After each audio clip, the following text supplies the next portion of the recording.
വണ്ടി ക്രൈസ് നമ്മുടെ യൂട്യൂബ് ചാനലിലോട്ട് നിങ്ങൾക്ക് ഏവർക്കും സ്വാഗതം. അപ്പോൾ നമ്മൾ ഇന്ന് പരിചയപ്പെടുത്തിക്കൊണ്ടിരിക്കുന്ന വാഹനം മാരുതി നെക്സ ലൈനപ്പിലൂടെ വിളിക്കുന്ന അവരുടെ ഫ്ലാഗ്ഷിപ്പ് മോഡലായിട്ടുള്ള ഗ്രാൻഡ് വിറ്റാരയാണ്. ഒരു മിഡ് സൈസ് പ്രീമിയം SUV എന്ന് നമുക്ക് വിശേഷിപ്പിക്കാവുന്ന ഒരു മോഡലാണ് ഗ്രാൻഡ് വിറ്റാര. അപ്പോൾ നിങ്ങളൊരു മിഡ് സൈസ് SUV നോക്കുന്നത്, നിങ്ങൾക്ക് അത്യാവശ്യം നല്ല മൈലേജ് വേണം, നല്ല റീസെയിൽ വാല്യൂ വേണം, കുറഞ്ഞ മെയിൻ്റെനൻസ് ആയിരിക്കണം, തുടങ്ങിയ കാര്യങ്ങളൊക്കെയാണ് ഗ്രാൻഡ് വിറ്റാരനെ ഹൈലൈറ്റ് ആയിട്ട് നമുക്ക് പറയാൻ സാധിക്കുന്നത്. അപ്പം നമുക്കറിയാം മിഡ് സൈസ് SUV സെഗ്മെൻറ്റിലാണ് ഇപ്പം നിരവധി ചോയ്സാണ്. നമ്മൾ കൺഫ്യൂഷൻ അടിച്ച് പണ്ടാരോടങ്ങും. കിയ സെൽട്ടോസ് ഉണ്ട്, ഹുണ്ടായി ക്രെറ്റ ഉണ്ട്, സ്കോഡ കുഷാക്ക ഉണ്ട്, അങ്ങനെ നിരവധി വാഹനങ്ങൾ. എനിക്ക് തോന്നുന്നു ഏറ്റവും കൂടുതൽ ഓപ്ഷൻ ഉള്ളത് ഈ ഒരു സെഗ്മെൻറ്റിലായിരിക്കും. അപ്പോൾ ഇതിന് കോമ്പറ്റീറ്റേഴ്സ് ധാരാളം ഉണ്ട്. അപ്പോൾ ഇതിൻ്റെ മൈലേജ് തന്നെയാണ് നമുക്ക് ഹൈലൈറ്റ് ആയിട്ട് പറയാൻ സാധിക്കുന്നത് ഈ വാഹനങ്ങളൊക്കെ ആയിട്ട് കമ്പയർ ചെയ്യുമ്പോൾ. എങ്കിൽ കൂടി ഇതിന് അത്യാവശ്യം വേണ്ട പെർഫോമൻസും അത്യാവശ്യം ഇപ്പം ഈ ന്യൂജൻ വാഹനങ്ങളിലൊക്കെ വരുന്ന ധാരാളം ഫീച്ചേഴ്സും എല്ലാം ഫുള്ളി ലോഡായിട്ടുള്ള ഒരു വാഹനമാണ് ഗ്രാൻഡ് വിറ്റാര. അപ്പോൾ അതിൻ്റെ തന്നെ ഒരു നോർമൽ പെട്രോൾ എഞ്ചിൻ, ഇത് രണ്ട് നമുക്ക് പെട്രോൾ എഞ്ചിനിലല്ല, രണ്ട് എഞ്ചിൻ ഓപ്ഷനിൽ നമുക്ക് അവൈലബിൾ ആണ്. ഒരു നോർമൽ പെട്രോൾ എഞ്ചിനും ഒരു ഹൈബ്രിഡ് എഞ്ചിനും. ഇപ്പോൾ നമ്മൾ കണ്ടുകൊണ്ടിരിക്കുന്ന ഒരു നോർമൽ പെട്രോൾ എഞ്ചിൻ്റെ തന്നെ ഫുൾ ഓപ്ഷനാണ് ആൽഫ പ്ലസ് എന്ന് പറഞ്ഞ വേരിയൻ്റ് ആണ്. ആൽഫ പ്ലസ് അല്ല, ആൽഫ എന്ന വേരിയൻ്റ് ആണ്. അത്യാവശ്യം വേണ്ട panoramic sunroof, DRL, projected headlight, 360 degree camera, അങ്ങനെ നിരവധി ഫീച്ചേഴ്സ്. ഇതിൻ്റെ ബേസ് വേരിയൻറ്റ് ഞാൻ ഹൈലി റെക്കമെൻഡ് ചെയ്യുന്നു. കാരണം 12.5 ലക്ഷം രൂപയ്ക്ക് നിങ്ങൾക്കൊരു അത്യാവശ്യം വേണ്ട എല്ലാ ഫീച്ചേഴ്സും ഉള്ള, കാഴ്ചയിൽ ഒരു വ്യത്യാസവും ഇല്ലാത്ത എഞ്ചിൻ, ഇതിലിരിക്കുന്ന 1.5 litre normal petrol engine, same എഞ്ചിനും എല്ലാം വരുന്നൊരു കിടിലൻ ഓപ്ഷൻ ആയിരിക്കും. കാരണം അതിൽ തന്നെ push button start, keyless entry, മിററിൽ തന്നെ ഇൻഡിക്കേറ്റർ, അത്യാവശ്യം വേണ്ട എല്ലാ സംഭവം ഉണ്ട്. ഇൻഫർടൈൻമെൻറ്റ് സിസ്റ്റവും അലോയ് വീലും മേടിച്ചിട്ടാൽ നിങ്ങളുടെ വണ്ടി ഇടുമായിരിക്കും. അപ്പോൾ അതൊരു ഹൈലി റെക്കമെൻഡഡ് വേരിയൻ്റ് ആണ്. അതിന് അത്യാവശ്യം നല്ല വെയിറ്റിംഗ് പീരീഡ് വരുന്നുണ്ട്. കൂടുതൽ ഇതിൻ്റെ ഡീറ്റെയിൽസ് ഒക്കെ അറിയാനായിട്ട് ഞാൻ ഡിസ്ക്രിപ്ഷനിൽ കൊടുത്തിരിക്കുന്ന നമ്പറിൽ നിങ്ങൾക്ക് കോൺടാക്ട് ചെയ്യാവുന്നതാണ്. നിങ്ങൾക്ക് ഗ്രാൻഡ് വിറ്റാര ടെസ്റ്റ് ഡ്രൈവ് സംബന്ധിച്ചും ബുക്കിംഗ് സംബന്ധിച്ചും വേരിയൻറ്റ് വൈസുള്ള കൺഫ്യൂഷനും എല്ലാം നിങ്ങളെ തീർന്നു കിട്ടുന്നതായിരിക്കും. അപ്പോൾ നമുക്ക് എന്തായാലും ഇതിൻ്റെ ഒരു ഡീറ്റെയിൽഡ് റിവ്യൂലോട്ട് പോകാം. ഇതിൽ നോക്കാൻ നേരത്ത് വളരെ വലിയൊരു ബോണറ്റ് ഏരിയയാണ്. അത്യാവശ്യം നല്ല പവർ ബൾജും കാര്യങ്ങളൊക്കെ നമ്മൾ മാരുതിയുടെ വാഹനങ്ങളിൽ കണ്ടുവരാത്ത രീതിയിലുള്ള ക്യാരക്ടർ ലൈൻസ് ഒക്കെ നമുക്ക് ഈ വാഹനത്തിൽ കാണാം. കാരണം ഒരു ഫ്ലാഗ്ഷിപ്പ് ലെവലാണ്. നിലവിൽ അവരുടെ ഏറ്റവും പ്രീമിയം അല്ലെങ്കിൽ അവരുടെ നിലവിലെ ഏറ്റവും വില കൂടിയ ഒരു വാഹനമായിട്ട് തന്നെ നമുക്ക് ഗ്രാൻഡ് വിറ്റാരനെ കാണാം. ഒരു പക്ക പ്രീമിയം മിഡ് സൈസ് SUV വേണ്ട എല്ലാവിധ സംവിധാനങ്ങളും ഈ വാഹനത്തിലുണ്ട്. അപ്പോൾ നമുക്ക് ഓരോന്നായി നോക്കാം. ഇപ്പോൾ 3.DRL ഇത് നമ്മൾ ബെലേനോയിൽ കണ്ടത് തന്നെയാണ്. ബെലേനോയുടെ ഫുൾ ഓപ്ഷൻ ടോപ്പ് ആൻഡ് വേരിയൻസിലോട്ടൊക്കെ വരുമ്പോൾ ഈ നെക്സ വേവ് എന്നുള്ളൊരു 3 DRL നമ്മൾ കണ്ടിട്ടുള്ളതാണ്. പിന്നെ അതെ നെക്സ വേവ് എന്ന് ഞാൻ നേരത്തെ പറഞ്ഞ സംഭവം ഇതാണ്, ഈ ഒരു ഗ്രിൽ പാറ്റേൺ. ഇതും നമ്മൾ നെക്സ വാഹനങ്ങളിൽ, ഇനി ഇറങ്ങുന്ന നെക്സാൻ വാഹനങ്ങളിലൊക്കെ തുടർന്ന് കാണാൻ പോകുന്ന ഒരു സംഭവമാണ് ഈ ഒരു പാറ്റേൺ ഗ്രില്ല്. അതൊരു പിയാനോ ബ്ലാക്ക് ഫിനിഷിൽ ഇൻ്റഗ്രേറ്റ് ചെയ്ത് എന്തായാലും മനോഹരമായിട്ടുണ്ട്. പിന്നെ നമുക്കൊരു കനത്ത ഒരു ക്രോമിയം ലൈൻസ് ഒക്കെ ഇതിലെ പോയിരിക്കുന്നതായിട്ട് കാണാം. അതൊക്കെ എന്തായാലും തീർച്ചയായിട്ടും ഒരു പ്രീമിയം ലുക്ക് ഫീൽ ചെയ്യുന്നുണ്ട്. പിന്നെ ഹെഡ്ലൈറ്റ്സ് ഇപ്പോൾ പുതിയ മിഡ് സൈസ് SUVയിലൊക്കെ ഒരു ട്രെൻഡാണ്. ബോണറ്റിൻ്റെ ഒന്ന് മാറ്റി അത് താഴത്തോട്ട് പ്ലേസ് ചെയ്യാന്നുള്ള ബമ്പറിലാണ് ഇപ്പോൾ ഹെഡ്ലൈറ്റ് മിക്ക വാഹനങ്ങളിലും വരുന്നത്. അത് ഈ വാഹനം അതുപോലെ തന്നെ കോപ്പി അടിച്ച് വെച്ചിട്ടുണ്ട്.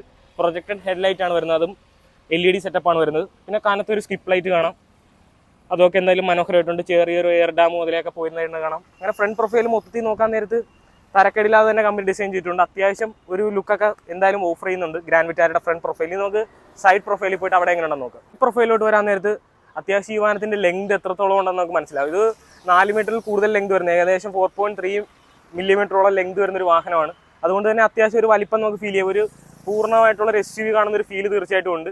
അതിന് നമുക്കിത് ഈ ഒരു റൂഫ് റെയിലൊക്കെ സഹായിക്കുന്നുണ്ട്. നിങ്ങൾ ബേസ് മോഡൽ എടുത്താൽ ഈ റൂഫ് റെയിലൊക്കെ എന്തായാലും ആഡ് ചെയ്യണം. പിന്നെ അത് ഇവിടെ ഈ ഒരു ക്വാർട്ടർ പാനൽ, ഈ ഒരു വൃത്തികേട് ഇത്രയും വലിപ്പം മറക്കാനായിട്ട് ഇവിടെ ഒരു പെയിൻറ്റഡ് ഫിനിഷ് കൊടുത്തിട്ടുണ്ട്. എന്തായാലും മനോഹരമായിട്ടുണ്ട്. പിന്നീട് ടയർ സൈസിലോട്ടൊക്കെ വരാൻ നേരത്ത് ഏകദേശം 215, 60, 17 ഇഞ്ച് ടയർ സൈസാണ് വരുന്നത്. ഒരു ഡ്യുവൽ ടോൺ അലോയ് വീൽ നമുക്ക് ഇവിടെ കാണാം. പിന്നെ ബോഡി ഗ്ലാഡിംഗ് ഒക്കെ വാഹനത്തിൻ്റെ ചുറ്റും പോകുന്നതായിട്ട് കാണാം. റിക്കോ സെൻസർ, എന്തുകൊണ്ടോ ക്രോമിയം ഡോർ ഹാൻഡിൽ കൊടുത്തിട്ടില്ല, ബോഡി കളറാണ്, എന്നാലും കുഴപ്പമില്ല. അത്യാവശ്യം വൈഡായിട്ട് തന്നെ ഡോർ ഓപ്പണിംഗ് ഒക്കെ നടക്കുന്നുണ്ട്. പിന്നെ വിൻഡോ ലൈൻ, ഈ ഒരു ക്രോമിയം ബെൽറ്റ് വാഹനത്തിന് ചുറ്റും പോകുന്നതായിട്ട് നമുക്ക് കാണാം. പിന്നെ ORVMലും ടേൺ ഇൻഡിക്കേറ്റർ പ്ലേസ് ചെയ്തിട്ടുണ്ട്, അതൊരു ബോഡി കളറാണ് വരുന്നത്. 360 ഡിഗ്രി ക്യാമറയുടെ ഒരു ക്യാമറ നമുക്ക് അവിടെ കാണാം. അപ്പോൾ അത്രയൊക്കെ ഉള്ളൂ സൈഡ് പ്രൊഫൈലിൽ പറയാനായിട്ട് നമുക്ക്. അപ്പോൾ എനിക്ക് എന്തായാലും പേഴ്സണലി എൻ്റെ ഒരു അഭിപ്രായം പറയുകയാണെങ്കിൽ എനിക്ക് ഗ്രാൻഡ് വിറ്റാരയുടെ ഏറ്റവും അധികം ഇഷ്ടപ്പെട്ടത് ഈ വാഹനത്തിൻ്റെ റിയർ സൈഡ് തന്നെയാണ്. കാരണം ഈ ഒരു കണക്റ്റിംഗ് ടെയിൽ ലാമ്പ് യൂണിറ്റ് തന്നെയാണ്. ഇപ്പോൾ ഇത് പുതിയൊരു ട്രെൻഡായിട്ട് മാറിക്കൊണ്ടിരിക്കുകയാണ്. ഏതൊരു SUV എടുത്ത് നോക്കിയാലും ഈ ഒരു കണക്റ്റിംഗ് ടെയിൽ ലാമ്പ് അത് നിർബന്ധം എന്ന് പറഞ്ഞ പോലെയാണ് കമ്പനികൾ ഇത് കൊടുത്തുകൊണ്ടിരിക്കുന്നത്. പക്ഷേ ഗ്രാൻഡ് വിറ്റാരയുടെ റിയർ സൈഡിലോട്ട് വരാൻ നേരത്തെ ഈ വാഹനത്തിനോട് എന്തുകൊണ്ടും യോജിച്ച് നിൽക്കുന്ന രീതിയിലാണ് ഇതിൻ്റെ റിയർ സൈഡ് ഡിസൈൻ ചെയ്തിട്ടുള്ളത്. കാരണം എന്താ, ഈ ഒരു കണക്റ്റിംഗ് ടെയിൽ ലാമ്പും ഗ്രാൻഡ് വിറ്റാര എന്നീ ഒരു ബാഡ്ജിങ് വലിച്ച് നീട്ടി അങ്ങ് കൊടുത്തിരിക്കുന്ന അങ്ങേയറ്റം ഒരു പ്രീമിയം ഫീൽ, അല്ലെങ്കിൽ ഒരു പ്രീമിയം ടച്ച് നമുക്ക് ഫീൽ ചെയ്യുന്നുണ്ട്. ആ ഒരു പിയാനോ ബ്ലാക്കിൽ ഇൻ്റഗ്രേറ്റ് ചെയ്തിരിക്കുന്ന സുസുക്കിയുടെ ലോഗോയും മനോഹരമായിട്ടുണ്ട്. പിന്നെ ഷാർപ്പിൻ ആൻറ്റിനെ കാണാം. ആ പഴയ മാരുതിയുടെ എലിവാല് പോലെ നിൽക്കുന്ന സംഭവമൊക്കെ മാറ്റിയിട്ട് ഷാർപ്പിൻ ആക്കിയിട്ടുണ്ട്. ഒരു integrated spoiler, high mount stop lamp, defoggers, rear wiper, reverse camera, parking sensors, അങ്ങനെ ഒട്ടനവധി ഫീച്ചേഴ്സ് കൊടുത്തിട്ടുണ്ട്. പിന്നെ ബമ്പറിലാണ് ഇതിൻ്റെ റിവേഴ്സ് ലാമ്പും ഒരു പാർക്ക് ലൈറ്റ്, ഒരു റിഫ്ലക്ടറൊക്കെ കൊടുത്തിരിക്കുന്നത്. അതെന്തായാലും മനോഹരമായിട്ടുണ്ട്. ടേൺ ഇൻഡിക്കേറ്ററും ആ ഒരു പോർഷനിലായിട്ടാണ് വരുന്നത്. നമുക്ക് ഇതിൻ്റെ ബൂട്ട് സ്പേസ് എങ്ങനെയുണ്ടെന്ന് നോക്കാം. അത്യാവശ്യം നല്ലൊരു ബൂട്ട് സ്പേസ് ആണ്. നിങ്ങൾക്ക് ഫുള്ളി ഹൈബ്രിഡിലോട്ട് പോകുന്നിരുന്ന താഴെ ഒരു ബാറ്ററി പാക്ക് വരുന്നതുകൊണ്ട് ചെറിയ ഒരു വേരിയേഷൻ വരും. പക്ഷേ ഇതിൽ ആ സ്പേസിൽ ഒരു ഇതാണ് വരുന്നത്, ഒരു ഫുൾ സൈസ് സ്റ്റെപ്പിന് വരുന്നുണ്ട്. പിന്നെ ഇവിടെയും 2 പോക്കറ്റ്സിലൊക്കെ അത്യാവശ്യം സംഭവമൊക്കെ സ്റ്റോർ ചെയ്യുക. അങ്ങനെ അത്യാവശ്യം സ്പേഷ്യസ് ആയിട്ടുള്ളൊരു ബൂട്ട് സ്പേസ് തന്നെയാണ്. പിന്നെ പാർസൽ ട്രെയും വരുന്നുണ്ട്, അതും എന്തായാലും മനോഹരമായിട്ടുണ്ട്. അത്യാവശ്യം ഹെവി ആയിട്ടുണ്ട് കേട്ടോ. ഇതിൻ്റെ ഷെല്ലൊക്കെ എന്തായാലും കുറച്ചുകൂടി സ്ട്രോങ് ആക്കിയിട്ടുണ്ട്. കാരണം ഒരു പ്രീമിയം SUV അല്ലേ, അപ്പോൾ സേഫ്റ്റിക്ക് ഒരു കുറവ് വരത്തില്ലെന്ന് മാരുതിക്ക് നിർബന്ധമുള്ളതുകൊണ്ട് അത്യാവശ്യം നല്ല തകടക്കിട്ടാണ് ചെയ്തിരിക്കുന്നത്. അപ്പോൾ കുഴപ്പമില്ല. എന്തായാലും സ്കിപ്പ് ലൈറ്റും പരിപാടിയൊക്കെ കാണാൻ നമുക്ക് ഒരു പ്രീമിയം ലുക്ക്. എനിക്ക് ഈ വാഹനത്തിൻ്റെ ഏറ്റവും ഇഷ്ടപ്പെട്ട എന്താണെന്ന് ചോദിച്ചാൽ ഈ വാഹനത്തിൻ്റെ റിയർ സൈഡ് തന്നെയാണ്. അതൊന്നുകൂടി ഞാൻ എടുത്തെടുത്ത് പറയുകയാണ്. അപ്പോൾ നമുക്കിനി ഇന്റീരിയറിൽ പോയിട്ട് ബാക്കി വിശേഷങ്ങൾ നോക്കാം. അപ്പം ഗ്രാൻഡ് വിറ്റാരയുടെ ഇന്റീരിയറിലോട്ട് നമ്മൾ പ്രവേശിച്ചിരിക്കുകയാണ്. അങ്ങേയറ്റം പ്രീമിയം ലുക്കായിട്ടുള്ള ഇന്റീരിയറാണ്. മാരുതി 2022 അവരുടെ ബലേനോ കൊണ്ടുവന്നാണ് നമ്മൾ ആ ഇന്റീരിയർ കാണിച്ച് ഞെട്ടിച്ചത്. കാരണം അത്രയും നാൾ മാരുതിയുടെ ഇന്റീരിയറൊക്കെ കാണുമ്പോൾ നമുക്കൊരു മാട്ട ഫീൽ ആയിരുന്നു. പക്ഷേ ഏറ്റവും പുതിയ 2022 ന്യൂ ഏജ് ബലേനോ ലോഞ്ച് ചെയ്ത പിന്നെ അവരുടെ ഇന്റീരിയറൊക്കെ അങ്ങേയറ്റം ഇപ്പോഴത്തെ ഏതൊരു മാനുഫാക്ചറോടും കിയയോടും MGയോടും ഒക്കെ കടപിടിക്കുന്ന രീതിയിലുള്ള ഒരു ഇന്റീരിയറും അത്രയധികം ഫീച്ചേഴ്സും ഒക്കെ കൊണ്ടുവന്ന് നമ്മളെ ഞെട്ടിച്ചത് ഏറ്റവും പുതിയ മാരുതി ബലേനോ ആയിരുന്നു. അതിനുശേഷം ഇപ്പോൾ ഗ്രാൻഡ് വിറ്റാര ആയിക്കോട്ടെ, പുതിയ ബ്രസ്സേ ആയിക്കോട്ടെ, ഇനിയിപ്പം ഏറ്റവും പുതിയ വരാൻ പോണ ഫ്രോൺസ് ആയിക്കോട്ടെ, എല്ലാത്തിൻ്റെ ഇന്റീരിയർ ആ ഒരു മാരുതി ബലേനോയുടെ രീതിയിലോട്ട് മാറി. കാരണം ഈ ഒരു 9-inch ഇൻഫർടൈൻമെന്റ് സിസ്റ്റം, പിന്നെ 360 ഡിഗ്രി ക്യാമറ, അങ്ങനെ തുടങ്ങിയ കാര്യങ്ങളൊക്കെ, പിന്നെ ഈ ഒരു AC കൺട്രോൾസിൻ്റെ ഈ ഒരു സ്വിച്ച് കൺട്രോൾസ് ഒക്കെ ആയാൽ തന്നെ അങ്ങേയറ്റം പ്രീമിയം ലുക്കായിട്ടുള്ളൊരു മിനി കൂപ്പർ ടച്ചൊക്കെ ഫീൽ ചെയ്യുന്ന രീതിയിലോട്ട് മാറ്റിയിട്ടുണ്ട്. അതൊക്കെ ഇപ്പോൾ ബലേനോട്ട് ഇവർ എന്തെങ്കിലും ഒരു സംഭവം കൊണ്ടുവന്നാൽ അത് എല്ലാ വാഹനത്തിലും സ്പ്ലിറ്റായി കൊടുക്കും എന്നുള്ളത് മാരുതിയുടെ പണ്ട് തൊട്ടേ ഉള്ളൊരു ശീലമാണ്. അതെന്തായാലും ഇതിലും തുടർന്നിട്ടുണ്ട്. പിന്നെ വയർലെസ് ചാർജിങ് എനിക്ക് തോന്നുന്നു ഫുള്ളി ഹൈബ്രിഡ് വേർഷനിൽ നമുക്ക് അവൈലബിൾ ആണ്. ഇതിലൊരു ഫോൺ സ്റ്റോർ ചെയ്യാനുള്ള സ്പേസ് കൊടുത്തിട്ടുണ്ട്. പിന്നെ ട്രാക്ഷൻ കൺട്രോൾ ഓഫ് ചെയ്യാനുള്ള ഒരു ബട്ടൺ കാണാം. ഐഡിൽ സ്റ്റാർട്ട് സ്റ്റോപ്പ് നമുക്ക് വേണ്ടെങ്കിൽ ഓഫ് ചെയ്തിടാം. പിന്നെ ഒരു USB ചാർജിങ് പോർട്ട് കൊടുത്തിട്ടുണ്ട്. പിന്നെ ഒരു 12 വോൾട്ടിൻ്റെ ചാർജിങ് സോക്കറ്റ് കാണാം. പിന്നെ ഒരു ഇന്റീരിയറിൻ്റെ ഒരു കളർ തീം ഒക്കെ പറയുകയാണെങ്കിൽ ഒരു ബ്ലാക്കും ഒരു അലുമിനിയം ഫിനിഷും ഒരു ഗോൾഡൻ ബ്രൗൺ എന്നുള്ള രീതിയിലുള്ള ഒരു ഫിനിഷും ഒക്കെ കൂടി കൊണ്ടുവന്ന് ടച്ച് എന്തായാലും ആ ഒരു പ്രീമിയം ടച്ച് ഫീൽ ചെയ്യുന്നുണ്ട്. ആ സ്റ്റിച്ചിങ് ഒക്കെ ആയാലും തന്നെ അതിഗംഭീരമായിട്ടുണ്ട്. ഒരു ഡ്യുവൽ ടോൺ ഇന്റീരിയർ നമുക്ക് വേണമെങ്കിൽ വിശേഷിപ്പിക്കാം. പിന്നെ ഗ്ലൗ ബോക്സ് കൊടുത്തിട്ടുണ്ട്. അത്യാവശ്യം സ്പേഷ്യസ് ആയിട്ടുള്ള ഗ്ലൗ ബോക്സ് ആണ്. പിന്നെ മൊത്തത്തിൽ അടിപൊളിയാണ് ഇന്റീരിയർ. പിന്നെ സ്റ്റിയറിംഗ് വീല് നമുക്ക് ടിൽറ്റും ടെലസ്കോപ്പിക്കലും ഒക്കെ അഡ്ജസ്റ്റ് ചെയ്യാൻ കഴിയുന്ന ഒരു സ്റ്റിയറിംഗ് വീലാണ്. എന്തായാലും കൊള്ളാം. പിന്നെ ഇതിൽ നമുക്ക് ആൻഡ്രോയിഡ് ഓട്ടോ, ആപ്പിൾ കാർപ്ലേ, നിരവധി ഫീച്ചേഴ്സ് ഉണ്ട്. കണക്ടിവിറ്റി ഫീച്ചേഴ്സ് ഫുള്ളി ലോഡഡ് ആണ്. പിന്നെ സുസുക്കി കണക്ട് എന്നുള്ള ഒരു ആപ്ലിക്കേഷൻ ഉപയോഗിച്ച് കഴിഞ്ഞാൽ നിങ്ങളുടെ വാഹനം എവിടെയുണ്ടെന്ന് നിങ്ങൾക്ക് ട്രാക്ക് ചെയ്യാൻ സാധിക്കും. അത് എത്ര കിലോമീറ്റർ ഓടാനുള്ള ഫ്യൂൽ അതിലുണ്ട്, ആവറേജ് ഫ്യൂൽ എക്കണോമി, എല്ലാ ഡീറ്റെയിൽസും നിങ്ങൾക്ക് അതിനകത്ത് കാണാൻ സാധിക്കുന്നതാണ്. പിന്നെ head up display fully hybrid വേർഷനിലേ ഉള്ളൂ. ഇതിൽ എന്തായാലും കമ്പനി കൊടുത്തിട്ടില്ല. പിന്നെ ഇപ്പോഴത്തെ എല്ലാവർക്കും ഇതില്ലാത്ത വണ്ടിയില്ലെന്ന് പറഞ്ഞ പോലെ പനോരമിക് സൺറൂഫ് ഒരു പ്രയോജനം ഇല്ലെങ്കിലും ഒരു കൗതുക വസ്തു എന്ന രീതിയിൽ നമുക്ക് കാണാം. അതൊരു നെറ്റ് അടിയിട്ട് നമുക്ക് മറക്കുകയും ചെയ്യാം. സുസുക്കിയിൽ പ്രത്യേകിച്ച് നമുക്ക് പറയേണ്ട ഗ്രാൻഡ് വിറ്റാരയിലാണ് ആദ്യമായിട്ട് സൺറൂഫ് കൊണ്ടുവന്നതല്ല, സൺറൂഫ് ആദ്യമായിട്ട് വന്ന ബ്രസേലാണ്. പാനോരമിക് സൺറൂഫ് കൊണ്ടുവന്നത് ആദ്യമായിട്ട് ഗ്രാൻഡ് വിറ്റാരയിലാണെന്നുള്ളതും മറ്റൊരു സവിശേഷതയാണ്. പിന്നെ നമുക്കിവിടെ സൺഗ്ലാസ് ഹോൾഡർ കാണാം. അതും എന്തായാലും ഒരു കിടിലൻ ഫീച്ചറാണ്.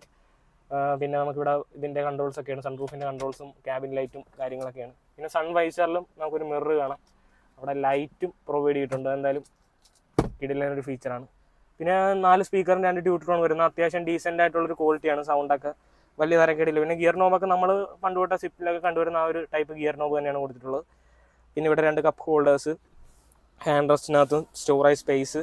പിന്നെ സീറ്റ് എടുത്ത് പറയേണ്ടതാണ്, ലെതർ സീറ്റാണ് വരുന്നത്. നല്ല പക്കായിട്ടുണ്ട്. നല്ല ആ ഒരു കണ്ട ഒരു വെന്റിലേറ്റർ സീറ്റിൻ്റെ ലുക്കൊക്കെ തോന്നുമെങ്കിലും വെന്റിലേറ്ററും പരിപാടിയൊന്നും ഇല്ല. നല്ലൊരു സീറ്റാണ്. ഒരു 2 കളർ കോംബോ എന്തായാലും കിട്ടില്ല. കളർ കോംബോ എനിക്ക് ഇഷ്ടപ്പെട്ട. അതിൻ്റെ നല്ല ബോൾസ്റ്റേഴ്സ് ഒക്കെയാണ്. വളമൊന്നും എടുക്കുമ്പോഴൊന്നും ഒരു പ്രശ്നമൊന്നും തോന്നത്തില്ല. പിന്നെ സീറ്റ് ഹൈറ്റ് അഡ്ജസ്റ്റ്മെൻറ്റ് അതും എടുത്ത് പറയേണ്ട ഒരു ഫീച്ചറാണ്. നമുക്ക് നല്ലൊരു സീറ്റിംഗ് പൊസിഷൻ കണ്ടെത്താം. ഇതിൻ്റെ ഫ്രണ്ട് നമുക്ക് ബോണറ്റൊക്കെ കണ്ടുകൊണ്ട് ഒരു SUV ഓടിക്കുന്ന ഫീലോട് കൂടി തന്നെ ഓടിക്കാൻ സാധിക്കുന്ന ഒരു വാഹനം കൂടിയാണ്. സ്റ്റിയറിംഗ് ഒക്കെ ഹോൾഡ് ചെയ്യാനായാലും വലിയ തിരക്കേടില്ല. ഫ്ലാറ്റ് ഫോട്ടോ ഒന്നുമല്ല steering wheel, normal round steering wheel തന്നെയാണ് വരുന്നത്. അപ്പോൾ അത്രയൊക്കെ ഉള്ളൂ. Steering volume controls, cruise control, അങ്ങനെ നിരവധി ഫീച്ചേഴ്സ് നമുക്ക് ഇവിടെയും കാണാം. പിന്നെ പുഷ് ബട്ടൺ സ്റ്റാർട്ടിൻ്റെ കൺട്രോൾ കാണാം. പിന്നെ ഇലക്ട്രിക്കലി മിറർ ഫോൾഡ് ചെയ്യാനുള്ള ഫംഗ്ഷൻ കൊടുത്തിട്ടുണ്ട്. ഇലക്ട്രിക്കലി അഡ്ജസ്റ്റ് ചെയ്യാം. 4 ഡോർ പവർ വിൻഡോയുടെ കൺട്രോൾസ് കാണാം. ഡോർ പാഡിലായാലും അത്യാവശ്യം നമുക്ക് സ്റ്റോറേജ് ചെയ്യാനുള്ള ഒരു 1 ലിറ്റർ ബോട്ടിൽ സ്റ്റോർ ചെയ്യാനുള്ള സ്പേസ്, അത്യാവശ്യം ഫയലും കാര്യങ്ങളൊക്കെ സ്റ്റോർ ചെയ്യാം. അങ്ങനെ അത്യാവശ്യം എല്ലാ കാര്യങ്ങളും ഇതിനകത്തുണ്ട്. ഒന്നും വിട്ടുപോകാതെ തന്നെ മാരുതി എല്ലാം കണ്ടറിഞ്ഞ് ചെയ്തിട്ടുണ്ട്. ഓട്ടോ ഡിമിംഗ് മിറർ നമ്മൾ നോക്കി വരുമ്പോഴാണ് ഓരോ സംഭവങ്ങൾ കാണുന്നത്. അങ്ങനെ പറയാനാണെങ്കിൽ ഈ വാഹനത്തിൽ ധാരാളം ഫീച്ചേഴ്സ് ഒന്നും വിട്ടുപോകാതെ മാരുതി എല്ലാം കണ്ടറിഞ്ഞ് ചെയ്തിട്ടുണ്ട്. നമ്മൾ ഗ്രാൻഡ് വിറ്റാരയുടെ റിയർ സീറ്റിലോട്ട് പ്രവേശിച്ചിരിക്കുകയാണ്. അത്യാവശ്യം നല്ല സ്പേഷ്യസ് ആയിട്ടുള്ള റിയർ സൈഡാണ്. ഇപ്പം ഗ്രാൻഡ് വിറ്റാരയുടെ ബേസ് മോഡലും ബ്രസയുടെ ZX എന്ന തേർഡ് വേരിയൻറ്റും തമ്മിൽ നിങ്ങൾ ഏതെടുക്കണമെന്ന് ചോദിച്ചു കഴിഞ്ഞാൽ, നിങ്ങളുടെ വീട്ടിലൊരു 5-ൽ കൂടുതൽ ആൾക്കാരുണ്ടെങ്കിൽ നിങ്ങൾക്ക് അത്യാവശ്യം ഇൻറ്റീരിയർ സ്പേസാണ് കൂടുതൽ വേണ്ടത് എങ്കിൽ നിങ്ങൾക്ക് ഗ്രാൻഡ് വിറ്റാരയിലോട്ട് വരാം. അതല്ല കൂടുതൽ ഫീച്ചേഴ്സാണ്, നിങ്ങളൊരു 4 പേരേ ഉള്ളൂ എങ്കിൽ നിങ്ങൾക്ക് ബ്രസയിലോട്ട് പോകണം. ഒരു കോമ്പാക്ട് SUV, ഇതൊരു മിഡ് സൈസ് SUV. നെക്സ്റ്റ് ഒരു ലെവലിലോട്ട് നിങ്ങൾ വരികയാണ്. പക്ഷേ ഇതിൻ്റെ സ്റ്റാർട്ടിംഗ് വേരിയൻറ്റ് കിട്ടത്തുള്ളൂ. ബ്രസയുടെ ആകുമ്പോൾ നിങ്ങൾക്ക് തേർഡ് വേരിയൻറ്റ് കിട്ടും. അതിൽ സിംഗിൾ പ്ലെയിൻ സൺറൂഫും 7-inch ഇൻഫർടൈൻമെൻറ്റ് സിസ്റ്റം എല്ലാ കാര്യങ്ങളും നിങ്ങൾ അത് എടുത്തു കഴിഞ്ഞാൽ നിങ്ങളൊന്നും എക്സ്ട്രാ ആയിട്ട് ആഡ് ചെയ്യേണ്ടി വരത്തില്ല. പക്ഷേ ഇതിൻ്റെ ബേസ് വേരിയൻറ്റ് എടുക്കുമ്പോൾ നിങ്ങൾ ആൻഡ്രോയിഡ് സ്റ്റീരിയോ മേടിച്ച് വെക്കണം. 4 അലോയ് വീൽ ഉണ്ട്. അപ്പോൾ സ്പേസ് മുഖ്യം ബിഗിൽ എന്ന് പറഞ്ഞു കഴിഞ്ഞാൽ നിങ്ങളിത് തന്നെ എടുക്കണം, ഗ്രാൻഡ് വിറ്റാര തന്നെ എടുക്കണം. കാരണം വീൽ ബേസ് അതിനേലും ഏകദേശം 160 മില്ലിമീറ്ററോളം വീൽ ബേസ് ഇതിന് കൂടുതലാണ്. അതുകൊണ്ട് തന്നെ നമുക്ക് കയറുമ്പോൾ തന്നെ നല്ല സ്പേസ് ഫീൽ ചെയ്യും, നല്ല സീറ്റിംഗ്. എനിക്ക് തോന്നുന്നു ഫ്രണ്ടിലേലും കുറച്ചുകൂടി കംഫർട്ട് എനിക്ക് ഫീൽ ചെയ്തതിൻ്റെ റിയർ സീറ്റിലാണ്. കാരണം നല്ല സപ്പോർട്ടീവായിട്ടുള്ള സീറ്റാണ്, അത്യാവശ്യം നല്ല ലെഗ് സ്പേസ് ഉണ്ട്, നല്ല അണ്ടർ തൈ സപ്പോർട്ട് ഉണ്ട്. സീറ്റ് കുറച്ച് പൊങ്ങി ഒരു തിയേറ്റർ സീറ്റിംഗ് പൊസിഷൻ ആയതുകൊണ്ട് തന്നെ നമുക്ക് സുഖമായിട്ട് കാല് നീട്ടി വെച്ച് അഡ്ജസ്റ്റബിൾ ഹെഡ് റെസ്റ്റിൽ തലയും വെച്ച് സുഖമായിട്ടിരിക്കാം. ഹാൻഡ് റെസ്റ്റും കൊടുത്തിട്ടുണ്ട് പ്രോപ്പറായിട്ടുള്ള. അവിടെ നമുക്ക് പവറിനോട് കൺട്രോളും ഒരു ഇന്നർ ഹാൻഡ് ഡോർ ഹാൻഡിലൊക്കെ ഒരു ക്രോം ഫിനിഷാണ് കൊടുത്തിട്ടുള്ളത്. ഒരു 1 ലിറ്റർ ബോട്ടിൽ സ്റ്റോർ ചെയ്യാനുള്ള സ്പേസും കൊടുത്തിട്ടുണ്ട്. പിന്നെ റിയർ AC വെൻറ്റും കമ്പനി കൊടുത്തിട്ടുണ്ട്. കാരണം ഇത്രയും വലിയൊരു ക്യാബിൻ തണുക്കണമെങ്കിൽ തീർച്ചയായിട്ടും ആവശ്യമുള്ള സംഭവമാണ് റിയർ AC വെൻറ്റ്. പിന്നെ ഒരു USB ചാർജിങ് പോർട്ട്, ഒരു ടൈപ്പ് ചാർജിങ് സോക്കറ്റും കൊടുത്തിട്ടുണ്ട്. അവിടെ ഒരു ഫോൺ സ്റ്റോർ ചെയ്യാനുള്ള സ്പേസും കൊടുത്തിട്ടുണ്ട്. പിന്നെ ചെറിയ 2 മാപ്പ് പോക്കറ്റ് ഇവിടെയും കൊടുത്തിട്ടുണ്ട്. അങ്ങനെ മൊത്തത്തിൽ ഇപ്പോൾ നമുക്ക് ചൈൽഡ് സീറ്റ് മൗണ്ട് ചെയ്യാനുള്ള ഒരു സംഭവമൊക്കെ നമുക്ക് ഈ ഒരു സീറ്റിൻ്റെ ഭാഗത്തായിട്ട് കാണാം. പിന്നെ ലെതർ സീറ്റ് ആയതുകൊണ്ട് തന്നെ ഒരിക്കലും ഇത് മുഷിയത്തില്ല, എന്നും കുന്നും ഇതുപോലെ തന്നെ കിടക്കും. പിന്നെ ഹാൻഡ് റെസ്റ്റ് കൊടുത്തിട്ടുണ്ട്, അതിൽ 2 കപ്പ് ഹോൾഡേഴ്സും നമുക്ക് കാണാം. അങ്ങനെ അത്യാവശ്യം വേണ്ട എല്ലാ സംഭവങ്ങളും ഉണ്ട്. പിന്നെ ഇതിൻ്റെ അകത്തെ മൂന്നാമതൊരാൾക്ക് ഇരിക്കണമെങ്കിലും പ്രോപ്പർ ഒരു സീറ്റ് ബെൽറ്റ് കൊടുത്തിട്ടുണ്ട്. അത് മേളിൽ നിന്നാണ് വരുന്നത്. അതെന്തായാലും കിടിലനായിട്ടുണ്ട്, എനിക്ക് ഇഷ്ടപ്പെട്ട്. അപ്പോൾ ഇത്രയൊക്കെ തന്നെ ഉള്ളു ഗ്രാൻഡ് വിറ്റാരയുടെ റിയർ സൈഡിനെ കുറിച്ച് പറയാൻ. ഇനി നമുക്ക് വണ്ടിയുടെ ഡ്രൈവിലോട്ട് കിടക്കാം. നമ്മൾ ഗ്രാൻഡ് വിറ്റാരയുടെ നോർമൽ പെട്രോൾ എഞ്ചിൻ ഡ്രൈവ് ചെയ്യാൻ പോകുന്നു. നിങ്ങൾ ഒരു 12 ലക്ഷം രൂപ ബഡ്ജറ്റിൽ നിങ്ങളൊരു വാഹനം എടുക്കാൻ ഉദ്ദേശിക്കുന്നുണ്ട്, ഒരു 13 ലക്ഷം രൂപയൊക്കെ ബഡ്ജറ്റിൽ നിങ്ങളൊരു വാഹനം എടുക്കാൻ ഉദ്ദേശിക്കുന്നുണ്ടെങ്കിൽ ഗ്രാൻഡ് വിറ്റാരയുടെ നിങ്ങൾക്ക് ലഭിക്കുന്ന ഒരു എഞ്ചിനാണ് നമ്മളിപ്പം ഡ്രൈവ് ചെയ്തുകൊണ്ടിരിക്കുന്നത്. ഒരു 1.5 ലിറ്റർ നോർമൽ പെട്രോൾ എഞ്ചിനാണ്. ഒരു 103 PS പവറും ഒരു 136 Nm ടോർക്കും പ്രൊഡ്യൂസ് ചെയ്യുന്ന ഒരു പെട്രോൾ എഞ്ചിനാണ്. നോർമൽ പെട്രോൾ എഞ്ചിന് കമ്പനി ക്ലെയിം ചെയ്യുന്ന ഏകദേശം 21 കിലോമീറ്റർ അടുപ്പിച്ച് മൈലേജാണ്. ഇതൊരു ഡെമോ വണ്ടിയായിട്ട് കൂടി ഇതിന് 14 കിലോമീറ്റർ മൈലേജ്, ഒട്ടും മോശപ്പെട്ട മൈലേജ് അല്ല. ഈ ഒരു സെഗ്മെൻറ്റിൽ, ഈ ഒരു മിഡ് സൈസ് SUV സെഗ്മെൻറ്റിൽ ഏറ്റവും അധികം മൈലേജ് കിട്ടുന്നൊരു വാഹനം കൂടിയാണ് മാരുതി സുസുക്കി ഗ്രാൻഡ് വിറ്റാര. അത് തന്നെയാണ് ഈ വാഹനത്തിൻ്റെ ഏറ്റവും വലിയൊരു പ്രത്യേകതയായിട്ട്, അല്ലെങ്കിൽ ഒരു ഹൈലൈറ്റ് ആയിട്ട് നമുക്ക് പറയാൻ സാധിക്കുന്നത്. പിന്നെ സ്റ്റിയറിംഗ് ഫീഡ്ബാക്ക് ആയാലും പണ്ടുള്ള മാരുതിയുടെ വാഹനങ്ങളൊക്കെ ഓടിക്കുന്ന പോലെയല്ല, അതിനകത്തൊക്കെ ഭയങ്കര ബെറ്റർ ആയിട്ടുണ്ട്. റിട്ടേൺ വരുന്നതായാലും ഒക്കെ ഫാർ ബെറ്റർ ആയിട്ടുണ്ട്. വളരെ ലൈറ്റായിട്ടുള്ള കൺട്രോൾസും കാര്യങ്ങളൊക്കെയാണ്. ക്ലിക്ക് ഗിയർ ഷിഫ്റ്റാണ്, ലൈറ്റായിട്ടുള്ള ക്ലച്ചാണ്. അങ്ങനെ നമുക്ക് ഒരു എഫേർട്ടും ഇല്ലാതെ വളരെ എഫേർട്ട്ലെസ് ആയിട്ട് ഓടിക്കാൻ സാധിക്കുന്ന ഒരു വാഹനമാണ്. പിന്നെ ഒരു കമാൻഡിങ് സീറ്റിംഗ് പൊസിഷനാണ്. ഇപ്പോൾ നമുക്ക് ബോണറ്റൊക്കെ കണ്ടുകൊണ്ട് നല്ലൊരു വിസിബിലിറ്റിയോടെ കൂടി തന്നെ ഇരിക്കാൻ സാധിക്കുന്ന ഒരു സീറ്റിംഗ് പൊസിഷനാണ്. സീറ്റ് ഹൈറ്റ് അഡ്ജസ്റ്റ്മെൻറ്റ് ഉള്ളതുകൊണ്ട് തന്നെ നമുക്ക് അവരവരുടെ സീറ്റിംഗ് പൊസിഷൻ കണ്ടെത്താവുന്നതാണ്. പിന്നെ പവറിൻ്റെ കാര്യം പറയുകയാണെങ്കിൽ അത്യാവശ്യം പവർഫുൾ ആയിട്ടുള്ള എഞ്ചിനാണ്. വലിച്ചു കയറി പോകുന്ന ഒരു പെർഫോമൻസ് അല്ല, ഒരു ലീനിയർ ആയിട്ടുള്ളൊരു പവർ ഡെലിവറിയാണ്. എങ്കിൽ കൂടി നമുക്ക് അത്യാവശ്യം ഒരു ഓവർടേക്കിംഗ് നമുക്ക് ചെയ്യണമെങ്കിൽ കൂടി നമുക്ക് സാധിക്കും.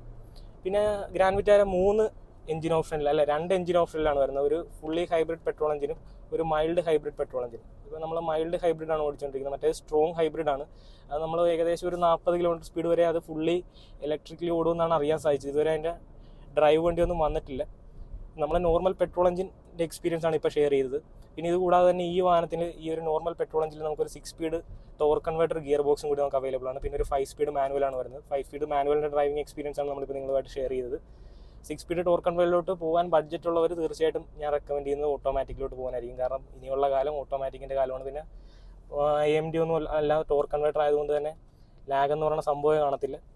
വളരെ സ്മൂത്തായിട്ടുള്ളൊരു ഡ്രൈവ് നിങ്ങൾക്ക് ആസ്വദിക്കാൻ സാധിക്കും. പിന്നെ പാഡിൽ ഷിഫ്റ്റും വരുന്നുണ്ട് ഓട്ടോമാറ്റിക്കലി, അതും ഹൈലൈറ്റ് ആയിട്ട് പറയാൻ സാധിക്കുന്ന ഒരു സംഭവമാണ്. പിന്നെ ഫുള്ളി ഹൈബ്രിഡിൽ വരുന്നത് ഒരു CVT എന്ന് പറഞ്ഞൊരു ഗിയർ ബോക്സ് ആണ്. CVT തന്നെയാണ് സംഭവം. അത് കുറച്ചുകൂടി ഒന്ന് ട്യൂൺ ചെയ്ത് കുറച്ചുകൂടി ഒന്ന് ബെറ്റർ ആക്കിയിട്ടുള്ളൊരു ഗിയർ സിസ്റ്റമാണ്. നിങ്ങൾക്ക് ഫുള്ളി ഹൈബ്രിഡ് മാനുവലി വാങ്ങിക്കാൻ സാധിക്കത്തില്ല, ഓട്ടോമാറ്റിക് മാത്രമേ അവൈലബിൾ ആയിട്ടുള്ളൂ. അപ്പോൾ ഇങ്ങനെയൊക്കെയാണ് ഗ്രാൻഡ് വിറ്റാരയുടെ എഞ്ചിൻ ഓപ്ഷനും ട്രാൻസ്മിഷൻ ഓപ്ഷനും ഇതൊക്കെ നീണ്ടു പോകുന്നത്. എന്തായാലും ഡ്രൈവ് ചെയ്യുന്ന സമയത്ത് തീർച്ചയായിട്ടും മോശം പറയാനില്ലാത്തൊരു ഡ്രൈവിംഗ് എക്സ്പീരിയൻസ് തന്നെയാണ് ഗ്രാൻഡ് വിറ്റാര നമുക്ക് ഷെയർ ചെയ്യാനുള്ളത്. അപ്പോൾ ഇത്രയൊക്കെ തന്നെ ഉള്ളൂ ഡ്രൈവിനെ കുറിച്ച് പറയാൻ. അപ്പോൾ ഇത്രയൊക്കെ തന്നെ ഉള്ളൂ ഗ്രാൻഡ് വിറ്റാരയുടെ വിശേഷങ്ങൾ പറയാൻ. അപ്പോൾ നിങ്ങൾക്ക് ഈ വാഹനത്തിൻ്റെ ടെസ്റ്റ് ഡ്രൈവ് സംബന്ധിച്ചും ബുക്കിംഗ് സംബന്ധിച്ചും എന്ത് എൻക്വയറി ഉണ്ടെങ്കിലും ഞാൻ ഡിസ്ക്രിപ്ഷനിൽ കൊടുത്തിരിക്കുന്ന നമ്മുടെ ഒരു ചങ്ക് ബ്രോ ഉണ്ട്, പുള്ളിനെ കോൺടാക്ട് ചെയ്യാവുന്നതാണ്.